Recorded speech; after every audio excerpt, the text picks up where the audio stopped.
राधा वल्लभ श्री हरिवंश। आज हमारे श्रीमद् भागवत का 155वां पाठ है, जिसमें कि ब्रह्मचर्य और वानप्रस्थ नियमों के आश्रमों के नियम।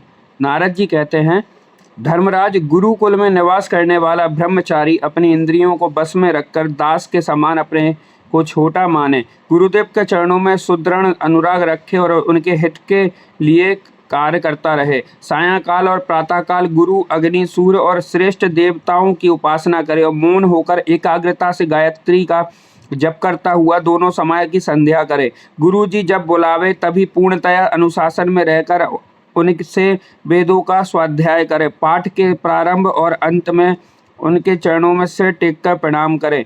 शास्त्र की आज्ञा के अनुसार मेखला, मृगचर्म वस्त्र, जटा, दंड, कमंडलू, यज्ञोपवीत तथा हाथ में कुश धारण करें। सायंकाल और प्रातःकाल भिक्षा मांगकर लावे और उसे गुरु जी को समर्पित कर दें। वे आज्ञा दें तब भोजन करें और यदि कभी आज्ञा ना दें तो उपवास कर लें। अपने सील की रक्षा करें, थोड़ा खाएं, अपने कामों को निपुणता के साथ करें, श्रद्धा रखें और इंद्रियों को अपने बस में रखें। स्त्री और स्त्रियों के बस में रहने वालों के साथ जितनी आवश्यकता हो उतना ही व्यवहार करें। जो ग्रस्त नहीं है और ब्रह्मचर्य का व्रत लिए हुए हैं उसे स्त्रियों की चर्चा से ही अलग रहना चाहिए।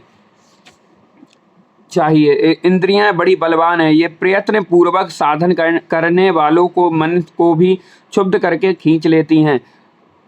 युवक ब्रह्मचारी युवती गुरु पत्नियों से बाल सुलझवाना, शरीर मलवाना, स्नान करवाना, उबटन लगवाना इत्यादि कार्य न करवावे। स्त्रियां आँख के समान हैं और पुरुष घी के घड़े के समान। एकांत में तो अपनी कन्या के साथ भी ना रहना चाहिए। जब वह एकांत में ना हो तब भी आवश्यकता के अनुसार ही उसके पास रहना चाहिए। जब तक यह जीव आत्म साक्षात्कार के द्वारा इन देह और इंद्रियों को प्रतीति मात्र निश्चय करके स्वतंत्र नहीं हो जाता, जब तक मैं पुरुष हूँ और यह स्त्री है, यह द्वैत नहीं मिटता। और तब तक यह ही भी निश्चित है कि ऐसे पुरुष यदि स्त्री के संसर्ग में रहेंगे तो उनकी अपने योग्य भोग्य बुद्धि हो जाएगी।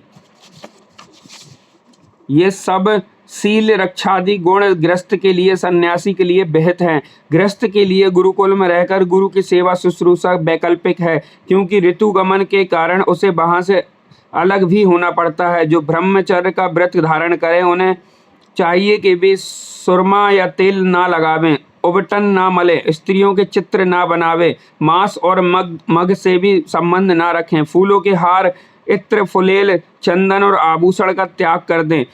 इस प्रकार गुरुकुल में निवास करके द्विजाति को अपनी शक्ति और आवश्यकता के अनुसार वेद, उनके अंग, शिक्षा, कल्प आदि और उपनिषदों का अध्ययन तथा ज्ञान प्राप्त करना चाहिए। फिर यदि सामर्थ्य हो तो गुरु को मुँह मांगी दक्षिणा देनी चाहिए। इसके बाद उनकी आज्ञा से गृहस्थ, वानप्रस्थ अथवा संन्यास आश्रम में प्रवेश करें या आजीवन ब्रह्मचर्य का पालन करते हुए आश्रम में रहें। यद्यपि भगवान स्वरूपतः सर्वत्र एक रस स्थित हैं, एतएव उनका कहीं प्रवेश करना या निकलना नहीं हो सकता, फिर भी अग्नि, गुरु, आत्मा और समस्त प्राणियों में अपने आश्रित जीवों के साथ विशेष रूप से विराजमान हैं, इसलिए उन पर सदा दृष्टि जमा रहनी चाहिए। इस प्रकार आचरण करने वाला ब्रह्मचारी, वानप्रस्थ, सन्यासी अथवा गृहस्थ विज्ञान संपन्न होकर परम ब्रह्म तत्व का अनुभव प्राप्त कर लेता है। अब मैं ऋषियों के मतानुसार वानप्रस्थ आश्रम के नियम बतलाता हूँ। इनका आचरण करने से वानप्रस्थ आश्रमी को अनायास ही ऋषियों के महेर लोक में प्राप्ति हो जाती है। वानप्रस्थ आश्रमी को जोती हुई भूमि में उत्पन्न होने वाले चावल, गेहूँ आदि अन्न नहीं खाने चाहिए। बिना जोते पैदा हुआ अन्न भी यदि असमय में पका हो तो उसे भी ना खाना चाहिए। आग से पकाया हुआ या कच्चा अन्न भी ना खाएं। केवल सूर्य के ताप से पके हुए कंद मूल, फल आदि का ही सेवन करें। जंगलों में अपने आप पैदा हुए धान्यों से नित्य नैमित्तिक चरु और पुरोड़ास का हवन करें। तब नए नए अन्न, फल, फूल आदि मिलने लगे तब पहले के इकट्ठे किए हुए अन्न का परित्याग कर दें। अग्निहोत्र के अग्नि की रक्षा के लिए ही घर, पर्णकुटी अथवा पहाड़ की गुफा का आश्रय लें।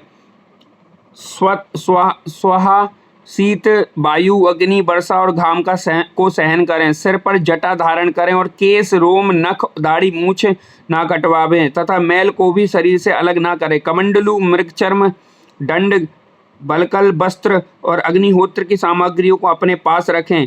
विचारवान पुरुष को चाहिए कि 12, 8, 4, 2 और 1 वर्ष तक वानप्रस्थ आश्रमों के नियमों का पालन करें। ध्यान रहे कि कहीं अधिक तपस्या का क्लेश सहन करने से बुद्धि बिगड़ ना जाए। वानप्रस्थी पुरुष जब रोग अथवा बुढ़ापे के कारण अपने कर्म पूरे न कर सके और वेदांत विचार करने की भी सामर्थ्य न रहे, तब उसे अनशन आदि व्रत करने चाहिए। अनशन के पूर्व ही वह अपने आहावनीय आदि अग्नियों को अपने आत्मा में लीन कर लें। मैंपन और मेरेपन का शरीर करके शरीर को उसके कारणभूत तत्वों में यथा योग्य भली भांति लीन करें।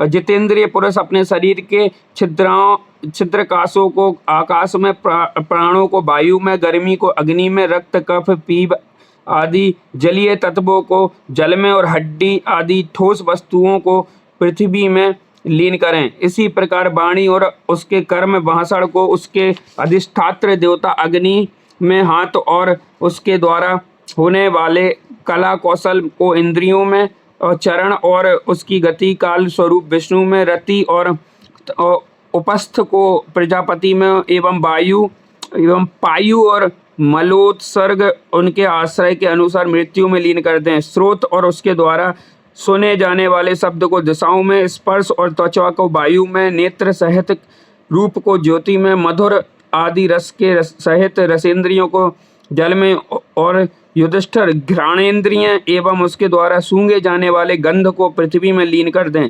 मनोरथ के साथ मन को चंद्रमा में, समझ में आने वाले पदार्थों के सहित बुद्धि को ब्रह्मा में, और अहंता, ममता रूप क्रिया करने वाले अहंकार को उसके कर्मों के साथ रुद्र में लीन कर दें। इसी प्रकार चेतना सहित चित्त को क्षेत्रज्ञ जीव में, और गुणों के कारण विकारी से प्रतीत होने वाले जीव को परम ब्रह्म में लीन कर दें। साथ ही पृथ्वी का जल में, जल का अग्नि में, अग्नि का वायु में, वायु का आकाश में, आकाश का अहंकार में, अहंकार का महतत्व में, महतत्व का अव्यक्त में, अव्यक्त का अविनाशी परमात्मा में लय कर दें।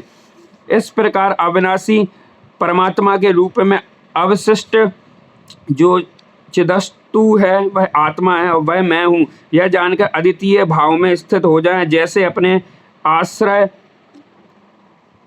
काष्ठादि के